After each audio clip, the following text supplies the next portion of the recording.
என் அன்பு சகோதர சகோதரிகளை கேட்டிருக்கீங்க. நான் ரொம்ப சூப்பராக இருக்குங்க. குரூப் 4 பொது அறிவு பகுதியில், அதாவது ஜென்ரல் ஸ்டடீஸில் யூனிட் 4 இந்திய ஆட்சியல்னு கொடுத்துருப்பாங்க. இதில் 15 கேள்விகள் கேட்க போகிறோம்னு சொல்லியிருக்காங்க. 2025 குரூப் 4 கூட 15 கேள்விகள் கேட்டிருந்தாங்க. ஸோ இந்த சிலபஸுக்கு நான் என்ன பண்ணியிருக்கேன்னா, இப்போ இது மாதிரி சிலபஸாக கொடுத்துட்டாங்கயா, இதை நான் டீகோட் பண்ணி மொத்தம் 21 தலைப்பாக கொடுத்துருக்கேன். ஓகேங்களா? இந்த 21 தலைப்பும் நம்ம புது புக்கில் எங்கே இருக்குது, சரிங்களா, எந்த பேஜ் நம்பர் எந்த புக்கில் இருக்குது அப்படின்ற வேர் டு ஸ்டடியும் அழகாக நீட்டாக கொடுத்துட்டேன். சரிங்களா? அது கீழே இப்போ நான் வேர் டு ஸ்டடி சொல்லிட்டேன். இப்போ 7th புக்கில் 3rd டேர்மில் ஃபர்ஸ்ட் லெசனாக பெண்களின் மேம்பாடு படிக்கணும்பா அப்படின்னு நான் சொல்கிறேன். பட் உங்ககிட்ட புக்கு இல்லை. ஸோ இந்த புக்கு மட்டும் இல்லை, எல்லா புக்குமே எல்லாருக்கிட்டையும் இருக்குன்னு சொல்லிட முடியாது. கரெக்டாக? அதுக்காக நான் என்ன பண்ணியிருக்கேன், இந்த 21 தலைப்பையும், ஃபார் எக்ஸாம்பிள் இப்போ இந்திய அரசியலமைப்பா, அதில் நான் 3 தலைப்பு சொல்கிறேன்னா 3 பிடிஎஃபாக கொடுத்தாச்சு. புக்கில் இருக்கிறத கட் பண்ணி கொடுத்துருக்கேன். இதில் முக்கியமாக ஒரு விஷயம் யாருமே பண்ணாத நம்ம பண்ணியிருக்கோம். என்னென்னா, இப்போ அதாவது அரசியலமைப்பின் முகவுரை அப்படின்னு எடுத்துக்கிட்டா, இந்த முகவுரை மட்டும் எந்தெந்த புக்கில் இருக்கோ அதை மட்டும் கட் பண்ணி கொடுத்துருக்கோம். நீங்கள் கண்டதெல்லாம் படிக்க வேணாம், அதை எடுத்து படிச்சுன்னா அது முகவுரை மட்டும் கவர் ஆகிடும். இதே மாதிரி இப்போ இந்திய அரசியலமைப்பின் முக்கிய கூறுகள்னு இருக்கா, இது மட்டுமே நான் கட் பண்ணி கொடுத்துருப்பேன். நான் காமிக்கிறேன், 1 by 1 உங்களுக்கு காமிக்கிறேன், எவ்வளோ யூஸ்ஃபுல்லாக இருக்கும் அப்படின்னு பார்த்துக்கோங்க. ஸோ இந்த பேஜுக்கு எப்படி போகிறது, அப்புறம் இந்த பிடிஎஃப்லாம் எப்படி டவுன்லோட் பண்ணுறது அப்படின்றத தெளிவாக இந்த வீடியோவில் சொல்லிட்டு போகிறேன். கொஞ்சம் கூட ஸ்கிப் பண்ணாமல் ஃபுல் வீடியோ பாருங்கள். முக்கியமாக நம்ம சேனலுக்கு நீங்கள் புதுசாக இருந்தால் சப்ஸ்கிரைபிள் பண்ணி வச்சுக்கோங்க. கூடவே பக்கத்தில் இருக்கிற பெல் ஐக்கானை ப்ரெஸ் பண்ணி ஆல்னு இருக்கும், அதை செலக்ட் பண்ணிட்டீங்கன்னா நம்ம போடுற வீடியோ உடனுக்குடன் நோட்டிஃபிகேஷனாக வந்துடும். ஸோ கீழே டிஸ்கிரிப்ஷனில் பார்த்தீங்கன்னா ஸ்டடி பிளான் அப்படின்னு இருக்கும், வேறு எதுவுமே இருக்காது. ஸ்டடி பிளான் அப்படின்னு சொல்லிட்டு ஒரு லிங்க் கொடுத்துருப்பேன். அந்த லிங்க்கை கிளிக் பண்ணுங்க. அந்த லிங்க் கிளிக் பண்ணால் இப்போ டிஸ்பிளேல தெரியுற இந்த பேஜுக்கு வந்துடுவீங்க. சரிங்களா? இதில் ஒரு கம்ப்ளீட்டான ஸ்டடி பிளானும் அதுக்கப்புறம் ஸ்டடி மெட்டீரியலும் கொடுத்துருக்கு. சரிங்களா? முதல்ல இதை நம்ம படிச்சிடணும். நான் இதை ஆரம்பிக்கிறதுக்கு முன்னாடி ஒரு விஷயத்தை சொல்லிட்டு நான் உள்ளே போயிடுறேன். ஆக்சுவலி பார்த்தீங்கன்னா, நம்ம ப்ளூ பிரிண்ட் 150 அப்படின்ற கான்செப்டை சூப்பராக பண்ணிட்டு வந்துட்டுருக்கோம். அதில் நம்ம ஃபஸ்ட்டாக படிக்க வேண்டியது, ஓகேவா, ஜென்ரல் ஸ்டடீஸில் ஃபஸ்ட்டாக படிக்க வேண்டியது பார்த்தீங்கன்னா இந்திய ஆட்சியல் தான். ஏன் அப்படின்னு கேட்டால், இதில் 15 கேள்விகள் கேட்குறாங்க. இருக்கிறதுலையே யூனிட் 5 யூனிட் 6 20 கேள்வி கேட்க போகிறாங்க. அதெல்லாம் ஹெவி. யூனிட் 6 நிறைய படிக்க வேண்டியது இருக்கும். அதை கம்பேர் பண்ணும்போது இது ரொம்ப ஈஸிங்க. 15 கேள்வி கேட்க போகிறாங்க. இதில் இது வரைக்கும் நடந்த, அதாவது இந்த சிலபஸ் மாற்றத்துக்கு அப்புறம் நடந்த ஒரு 7 எக்ஸாம் டிஎன்பிசியில் நடந்திருக்கு. அந்த 7 எக்ஸாம் கொஸ்டின் அனலைஸ் பண்ணி பார்க்கும்போது புக்கில் இருந்து 10 கேள்வி கேட்குறாங்க. ஒரு 1-2 கேள்வி கரண்ட் அஃபேர் கேட்குறாங்க. 3-4 கேள்வி லக்ஷ்மிகாந்த் புக்கில், அதாவது அவுட் சோர்ஸ் கேட்குறாங்க. அப்போது ஃபஸ்ட்டு புக்கில் படித்தாவே 10 கேள்வி வருதுன்னா அதை படிச்சலாம். ஏன்னா 10 கேள்வின்றது பெரிய விஷயம் இல்லையா? ஸோ மேக்ஸில் கூட ரீசனிங் 10 கேள்வி அப்படின்னும் போது முதல் நம்ம 10 கேள்வி முடிச்சிடுவோம். அதுக்கடுத்தது அவுட் சோர்ஸ் கரண்ட் அஃபேரை பற்றி சிந்திக்கலாம். புரியுதுங்களா? எந்த அளவுக்கு நம்ம மார்க்கை வேட்டையாடணுமோ, கொஷினை வேட்டையாடணுமோ, அந்த அளவுக்கு வேட்டையாடிடணும் ஈஸியாக. எதெல்லாம் ஈஸியாக இருக்கும் அதில் ஃபர்ஸ்ட் ஆஃப் ஆல் பார்த்தீங்கன்னா இந்திய ஆட்சியல் படிக்கணுங்க. சரியா? இதில் இப்போ இன்னைக்கு பார்த்தீங்கன்னா உங்களுக்கு வேர் டு ஸ்டடியும் புக்கில் இருக்கிற மெட்டீரியலும் கொடுக்க போகிறேன். நெக்ஸ்ட்டு இந்த 10 கேள்வி எந்த தலைப்பை படிக்கணும். ஃபார் எக்ஸாம்பிள் இந்திய இதில் பார்த்தீங்கன்னா, ஒரு உதாரணத்துக்கு அடிப்படை உரிமை, அடிப்படை கடமை, அதுக்கப்புறம் பார்த்தீங்கன்னா அரசு நெறிமுறை கோட்பாடு, இந்த 3 படிச்சுன்னா ஒரு கேள்வி 100% வரும். அந்த மாதிரி ஒவ்வொரு பர்டிகுலர் தலைப்பாக எடுத்து இதை படித்தா ஒரு கொஷின் வரும், இதை படித்தா 2 கொஷின் வரும் அப்படின்றத அடுத்தடுத்த வீடியோவில் பார்க்க போகிறோம். அதனால் இது ஒரு சீரியஸாக போகும். சரிங்களா? அதனால் ஃபுல்லாக பாருங்கள், தெளிவாக புரியும். சரிங்களா? கண்டிப்பாக இதுக்கு நான் ஃபுல்லாக நாங்கள் ஹெல்ப் பண்ணுவோம். முடிஞ்சால் இது கிளாஸும் எடுக்கிறதுக்கு நம்ம ஸ்டாஃப் ரெடியாக தான் இருக்காங்க. அதை பற்றி அடுத்தடுத்த அப்டேட்டில் பார்த்துக்கலாம். சரி, ஃபஸ்ட்டு நான் அந்த பேஜுக்கு வந்துட்டேன். என்னது, கீழே ஸ்டடி பிளான் இருக்கா, அதை கிளிக் பண்ணோம்னே இந்த டிஸ்பிளே தெரியுற இந்த பேஜுக்கு வந்துடுறீங்களா? First syllabus கொடுத்துட்டேங்க. ஸோ இதான் நம்மளுடைய சிலபஸ். இதில் தான் 15 கேள்வி கேட்க போகிறாங்க. சரிங்களா? நான் சிலபஸை படிக்கல, நீங்கள் படிச்சுக்கோங்க. நெக்ஸ்ட் அப்படியே கீழே வந்தா இதுல வந்து பாத்தீங்கன்னா இந்த சிலபஸ் அப்படியே ஒரு பேராகிராஃப் மாதிரி கொடுத்துருக்காங்க.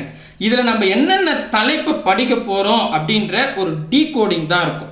அதாவது இந்திய அரசியலமைப்பு ஃபர்ஸ்ட், இந்திய அரசியலமைப்பு முகவுரை, அப்புறம் அரசியலமைப்பு முக்கிய கூறுகள், ஒன்றியம், மாநிலம் மற்றும் யூனியன் பிரதேசங்கள், குடியுரிமை, அடிப்படை உரிமைகள், அடிப்படை கடமைகள், அரசு நெறிமுறை கோட்பாடுகள், ஒன்றிய நிர்வாகம், இந்த மாதிரி மொத்தம் 23 தலைப்பு. நான் 21 சொல்லிட்டேன். 23 தலைப்பு. ஒன்று கரண்ட் அஃபேர். கரண்ட் அஃபேர் பொறுத்த வரைக்கும் நம்ம இப்போ நடப்பு நிகழ்வில் இருந்து கேட்பாங்க. அதை பற்றி நம்ம பின்னாடி பார்ப்போம் எப்படிலாம் கேட்பாங்க. எல்லாத்தையும் ஒரே வீடியோவில் சொல்லிட முடியாது, சரிங்களா? ஸோ மொத்தம் 24 தலைப்பாக நம்ம பிரிச்சிருக்கோம். இந்த 24 தலைப்பாக சொல்லிட்டுனா அந்த தலைப்புகள் எங்கே இருக்கு? புக்கில். புது புக்கு படித்தா போதும், பழைய புக்கு தேவையில்லை, சரிங்களா? அதாவது இங்கே பாருங்களேன், ஃபர்ஸ்ட் இந்திய அரசியலமைப்புன்னு சொன்னால் இது வந்து 6th புக்கில் செகண்ட் டைமில் செகண்ட் லெசனாக இந்திய அரசியலமைப்பு சட்டம் அப்படின்னு இருக்கும், அதை படிச்சுக்கணும். நெக்ஸ்ட் 10th புக்கில் ஃபர்ஸ்ட் லெசனா குடிமியல் பகுதியில் ஃபர்ஸ்ட் லெசனா இந்திய அரசியலமைப்புன்னு இருக்கும், அதை படிச்சுக்கணும். அடுத்தது 12th புக்கில் ஃபர்ஸ்ட் லெசனா இந்திய அரசியலமைப்புன்னு இருக்கும், அதையும் படிச்சுக்கணும். 6th புக்கில் சோசியல் தானே, 6th புக்கில் செகண்ட் டைமில் ஃபர்ஸ்ட் லெசனா தேசிய சின்னங்கள் இருக்கும். இதுதாங்க. இந்த 4த்தையும் படிச்சுட்டா இந்திய அரசியலமைப்பு முடிஞ்சிடுச்சு. அதுக்கப்புறம் இப்போ முகவரி வந்து பார்த்தீங்கன்னா எல்லாமே படிக்கலங்க, ஜஸ்ட் ஓவர்வியூ தான் சொல்கிறேன், சரிங்களா? இப்போ 11th புக்கில் தேர்ட் லெசனாக எடுத்துக்கிட்டா அரசியல் அறிவின் அடிப்படை கருத்துக்கள் பகுதி 1ன்னு இருக்கும். இதில் எங்ககிட்ட இருக்கிற பேஜ் நம்பரில் எங்ககிட்ட இருக்கிற புக்கில் 71லேருந்து 75 வரைக்கும். என்கிட்ட மாறி இருக்கேன், பரவாயில்ல, நான் இதுக்கு பிடிஎஃப் தரேன், பார்த்துங்க. நெக்ஸ்ட் வந்து 10th புக்கில் ஃபர்ஸ்ட் லெசனா இந்திய அரசியலமைப்பு. இந்த மாதிரி அரசியலமைப்பு முக்கிய கூறுகள், அதுக்கப்புறம் வந்து பார்த்தீங்கன்னா ஒன்றியம், மாநிலம் மற்றும் யூனியன் பிரதேசம், குடியுரிமை, அடிப்படை உரிமைகள், இதெல்லாம் எந்த புக்கில் எந்த இடத்துல இருக்கு அப்படின்றத தெளிவாக வேர் டு ஸ்டடி கொடுத்துருக்கேன். இதை அழகாக நோட் பண்ணி வச்சுங்க. எங்களுக்கு தெரிஞ்சு எல்லாத்தையுமே கவர் பண்ணி கொடுத்தாச்சு. மொத்தம் 24 தலைப்பு. அதில் 20 வேர் டு ஸ்டடி கொடுத்துருக்கேன். 21 நடப்பு நிகழ்வுகள் கொடுத்துருக்கேன். கடந்த 6 மாதன்றதை விட பெஸ்ட்டு 1 இயர் கரண்ட் அஃபேர். 6 மாதம் மஸ்ட்டுங்க. 6 மாதம் கரண்ட் அஃபேர் படிக்காமல் நீங்கள் போகவே கூடாது. இருந்தாலும் ஒரு சேஃப் ஜூன் வேணும்னா 1 இயர் கரண்ட் அஃபேர் நம்ம பார்க்கணும், சரிங்களா? சரி, அதை பற்றி நம்ம பின்னாடி சொல்லுவோம். நெக்ஸ்ட் வந்து பார்த்தீங்கன்னா study material. So study material வந்து பார்த்தீங்கன்னா இப்போ நம்ம தலைப்பெலாம் பார்த்தோமா, ஒரு எக்ஸாம்பிள் பாருங்களேன். இப்போ இருங்களேன், வேகமாக இப்போ பாருங்கள், அடிப்படை கடமை, அடிப்படை உரிமை இதோ இருக்கு பாருங்க. இப்போ நான் அடிப்படை உரிமைன்னு எடுத்துக்கிட்டேன். இதில் 3 பிடிஎஃபாக கொடுத்துருக்கேன். ஒன்றும் இல்லை, ஜஸ்ட்டு பிடிஎஃப் 13 இருக்கா, அதை டச் பண்ணுங்கள். அதை டச் பண்ணிங்கன்னா ஆட்டோமேட்டிக்காக இந்த பாருங்களேன், இந்த இடத்துல வந்து பார்த்தீங்கன்னா எங்ககிட்ட இருக்கிற இதுவில் காமிக்குது, சரிங்களா? கூகுள் இதுவில் உங்களுக்கு அப்படியே ஓப்பன் ஆகிடும், சரிங்களா? ஸோ இப்போ ஓப்பன் பண்ணி நீங்கள் பாருங்கள், புக் மெட்டீரியல் தான் இருக்கும், சரிங்களா? ஸோ அழகாக இதில் வந்து பார்த்தீங்கன்னா புக்கில் இருக்கிறது மட்டும்தான் கொடுத்துருப்போம். சரி, இது எந்த புக்குன்றத நான் அங்கே வேர் டு ஸ்டடியில் கொடுத்துருக்கேன், சரிங்களா? 3 பக்கம் தான், ஓகேங்களா? ஸோ இதை முடிச்சிட்டோமா, நம்ம பேக் எடுத்துக்கலாம். பேக் எடுத்தோம்னா இப்போ நான் அடுத்தது இதிலே இப்போ பிடிஎஃப் 14 இருக்குது பார்த்தீங்களா, அதை எடுத்துறேன். ஸோ 3 அதாவது புக்கில் இருக்கிறத நான் 3 உங்களுக்கு பிரித்து கொடுத்துருக்கேன், சரிங்களா? ஸோ இங்கே வந்துட்டுமே பாருங்க, லோட் ஆகுது. லோட் ஆனோம்னா இங்கே பார்த்தீங்களா, ஸோ அடிப்படை உரிமை இருக்குது, சரிங்களா? இது வந்து 10th புக்கில் பார்த்தோம்னே உங்களுக்கே தெரியும் நம்புறேன். ஸோ இதே மாதிரி பாருங்க, ஜஸ்ட் 3 பக்கம் தான். அதாவது இதில் முக்கியமான விஷயம் என்னன்னா, நீங்கள் புக்கில் இந்த டாப்பிக்கை எங்கே படிக்கணும் அதை மட்டும் கட் பண்ணி கொடுத்துருப்போம். மொத்தமாக கொடுக்கவே இல்லை.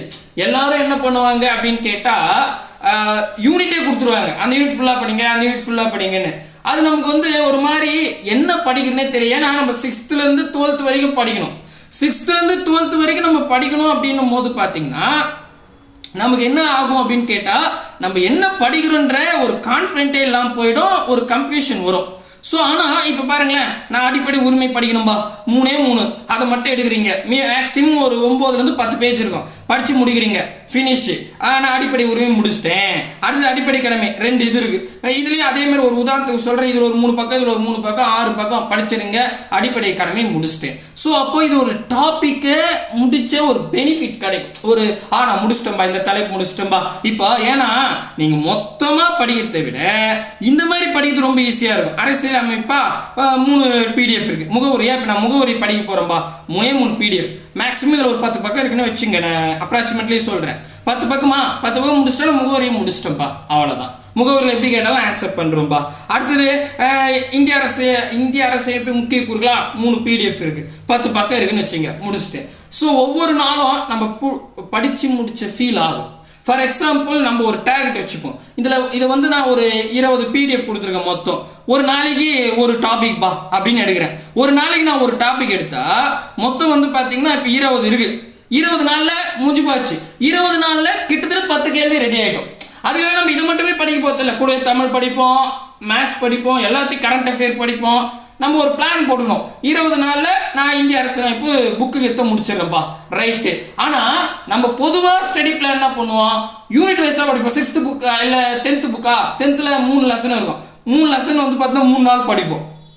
அடுத்தது 11th புக்கு போவோம். 11th புக்கில் ஒரு யூனிட் எடுத்தாவே 20-30 பக்கம் இருக்கும். கன்ஃபியூஷனாக இருக்கும், நம்ம என்னடா படிக்கணும், ஒரு கிளியாரிட்டியே இல்லையே, ஒரு படிக்கிற மாதிரியே இருக்காது. கரெக்டாக நான் மைண்ட் செட்டை சொல்கிறேன். அப்போது இதை தலைப்பு வாரியாக படிச்சுன்னா ஒரு இன்ட்ரெஸ்டாக இருக்கும், சரிங்களா? அப்போ 20 நாள் பிளானை போடுங்க. ஒரு நாளைக்கு ஒரு டாபிக். இன்னைக்கு வந்து பார்த்தீங்கன்னா ஒரு உதாரணத்துக்கு சொல்கிறேன், அடிப்படை உரிமைகள் இருக்கு, 3 இருக்குது, இன்னைக்கே படித்து முடிச்சுருங்க, முடிஞ்சிருச்சு. புரியுதா? அடிப்படை கடமை இருக்குது, 2 PDF, நாளைக்கு படிச்சு முடிச்சிருங்க. அடுத்தது அரசு நெறிமுறை கோட்பாடு ஒன்னே ஒன்று தான் இருக்கு. அப்போ கூடவே என்ன பண்ணுங்க, அரசு நெறிமுறை கோட்பாடு ரொம்ப சிம்பிள். கூடவே என்ன பண்ணலாம், ஒன்றிய நிர்வாகம் அதையும் சேர்த்து படிங்க. ஸோ 3 இது 2 டாபிக் ஒரே நாளில் முடிச்சிடலாம். அப்படி பார்த்தா கிட்டத்தட்ட 20 நாள் ரொம்ப ஈஸியாகவும் படிச்சு முடிச்சிடலாம். 20 நாள் படிக்கிறீங்க, அசால்ட்டா 10 மார்க் வாங்கிடலாம். 10க்கு மேலே தான் வரும், சரிங்களா? இதை முடிச்சுட்டு போகிறா நம்ம அவுட் சோர்ஸில் என்னென்ன தலைப்பை எப்படி ஃபோக்கஸ் பண்ணலாம், கரண்ட் அஃபேர் எப்படி ஃபோக்கஸ் பண்ணலாம் அப்படின்றத பார்ப்போம், சரிங்களா? உங்களுக்கு மேபி நம்பிக்கை இல்லைன்னா நான் உங்களுக்கு தரேன், ப்ரூஃப் கொடுக்குறேன். 2025 குரூப் 4ல் நடந்தது. ஏன் இந்த சிலபஸ் மாற்றத்துக்கு அப்புறம் 6 எக்ஸாம் நடந்திருக்குன்னு சொன்னது இல்லையா? அந்த 6 எக்ஸாம்ல இந்திய அரசியலமைப்புல புக்ல இருந்து எத்தனை கேள்வி கேட்டிருக்காங்க அப்படின்னு புக் ப்ரூஃப் தரேன். ஒரு கான்ஃபிடென்ட் வரும், கண்டிப்பா கொடுக்குறேன், சரிங்களா? கண்டிப்பா புரியும் நம்புறேன். இந்த மெத்தடை ஃபாலோ பண்ணுங்க. நான் இப்படிதான் நான் வந்து இப்படிதாங்க படிப்பேன். எனக்கு தலைப்பு வாரியா படிச்சதான் பிடிக்கும், சரிங்களா? ஸோ அதனால இந்த மெத்தட் யூஸ் பண்ணிங்க, கண்டிப்பாக புரியும் அப்படின்னு நம்புகிறேன். ஸோ கீழே டிஸ்கிரிப்ஷனில் ஸ்டடி பிளான் இருக்கும், அங்கே ஒரு லிங்க் இருக்கும், அதை கிளிக் பண்ணால் இப்போ டிஸ்பிளே தெரிகிற பேஜ் வந்துடுங்க. ரொம்ப ஈஸி, எந்த PDF கிளிக் பண்ணாலும் கூகுள் டிரைவில் தான் போட்டிருக்கேன், அழகாக ஓப்பன் ஆகும், நாங்கள் டவுன்லோட் பண்ணிக்கலாம், சரிங்களா? கண்டிப்பாக புரியும் அப்படின்னு நம்புகிறேன். ஸோ டவுன்லோடுனா எப்படி பண்ணுறதுன்னு காட்டுறேன் பாருங்களா. நான் டவுன்லோடு இது வரைக்கும் காட்டல, நான் அப்படியே இது தானே ஓப்பன் பண்ணேன், இந்த இடத்துல இருக்கும், சரிங்களா? லோட் ஆகுது. ஸோ இது பாருங்களேன், இந்த இடத்துல வந்துட்டோம்னே இங்கே ஒரு 3 இது இருக்குது பாருங்களேன், 3 டாட்ஸ், அதை கிளிக் பண்ணுங்கள்.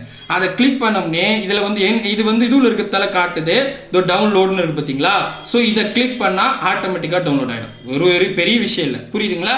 ஸோ 3 டாட்டை கிளிக் பண்ணால் அங்கே ஸ்க்ரோல் பண்ணுங்கள், டவுன்லோடுன்னு காட்டும், அப்படியே டவுன்லோட் பண்ணிக்கலாம். கண்டிப்பாக இந்த என்னுடைய ஸ்டடி பிளான் உங்களுக்கு ரொம்ப யூஸ்ஃபுல்லாக இருக்கும் அப்படின்னு நம்புகிறேன். இது உங்களுக்கு எப்படி இருக்குன்னு நீங்கள் ஒவ்வொன்றா பாருங்கள், பார்த்துட்டு சொல்லுங்கள். இதே மாதிரி நம்ம புவியியலுக்கு, அதுக்கப்புறம் வந்து ஹிஸ்ட்ரிக்கு இதே மாதிரி நம்ம பிரித்து கொடுக்கலாம், சரிங்களா? அது நீங்கள் தான் சொல்லணும் எப்படி இருக்குன்னு. ஸோ கூடவே வாங்க, அரசு வேலையோட போங்க. பாய் பிரதர் அண்ட் சிஸ்டர். நம்ம ப்ளூ பிரிண்ட்ல இந்த தலைப்பை எப்படி படிக்கலான்றத அடுத்தடுத்த வீடியோவில் பார்க்கலாம். பாய் பிரதர் அண்ட் சிஸ்டர்.